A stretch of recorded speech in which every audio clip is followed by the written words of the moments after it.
Et demain? Après avoir planté le décor, comment peut-on envisager l'évolution des relations entre politiques et militaires?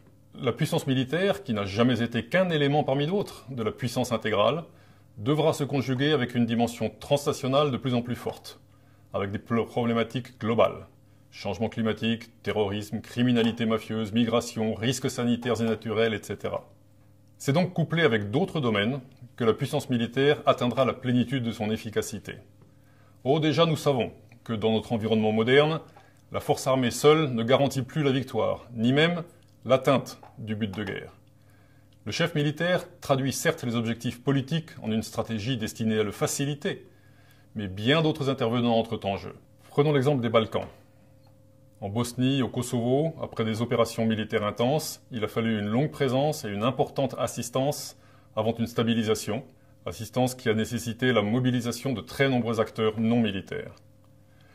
Prenons aussi l'Irak.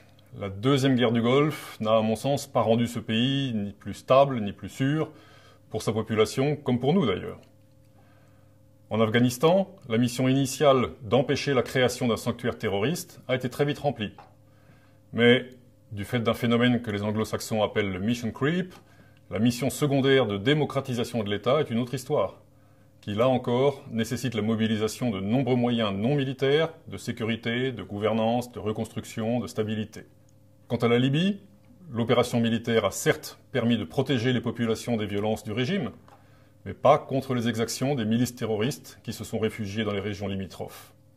Mais dans le même temps, la puissance militaire demeure un gage de crédibilité pour l'action dans les autres registres.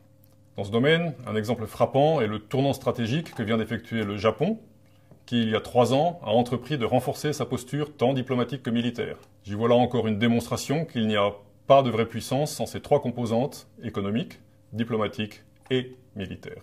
Par ailleurs, de nombreuses questions restent bien sûr ouvertes pour l'exploration de l'avenir. Je voudrais en évoquer 5 devant vous.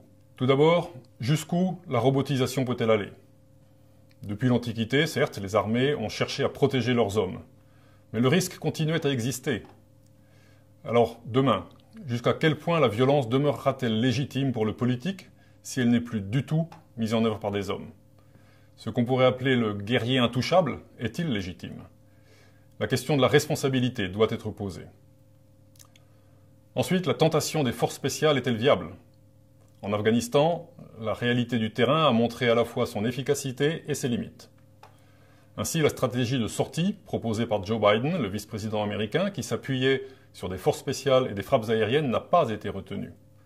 Or aujourd'hui, cependant, c'est bien à travers leurs forces spéciales que les États-Unis reviennent en Irak.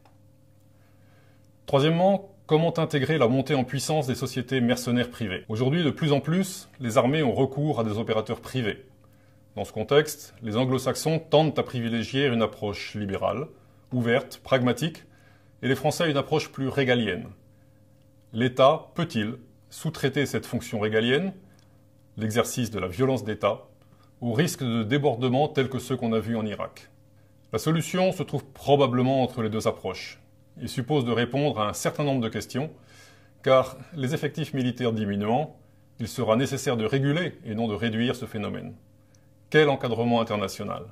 Quelle place pour les opérateurs privés dans les futures coalitions militaires internationales intervenant dans les pays en crise, ce qui supposerait d'ailleurs de redéfinir le terme coalition peut-être pour l'élargir à ces sociétés? Quelle politique française vis-à-vis des opérateurs privés? Quatrièmement, quid de l'espace? Aujourd'hui, les militaires utilisent de nombreux moyens qui reposent déjà sur une exploitation de l'espace, et ceci est parfaitement admis. Mais demain, verra-t-on, comme certains le prônent déjà, l'arsenalisation de l'espace, avec présence et usage d'armes? Enfin, comment gérer le cyberespace, dans la mesure où il est certes militaire, mais il est loin de n'être que militaire? En fait, le cyberespace n'existe pas. Ce qui existe, ce sont des moyens physiques, avec ou sans opérateurs, en des lieux géographiques donnés, qui transmettent et reçoivent des informations instantanément et en tout lieu. Et pourtant, le cyberguerrier existe bien. Il est au bout du monde, mais il est juste derrière vos écrans. Et la cyberguerre existe bien, qui touche des domaines beaucoup plus vastes que le seul monde militaire. Elle peut mettre à bas un pays à travers ses systèmes bancaires, ses réseaux de transport, etc. Voilà quelques questions que je voulais vous laisser en guise de conclusion, afin d'ouvrir un débat qui a constamment besoin d'être renouvelé et réinventé. Toutes sont importantes pour l'étude des conflits futurs, et toutes reposent, chacune d'une manière différente, la question de la relation entre les politiques et les militaires.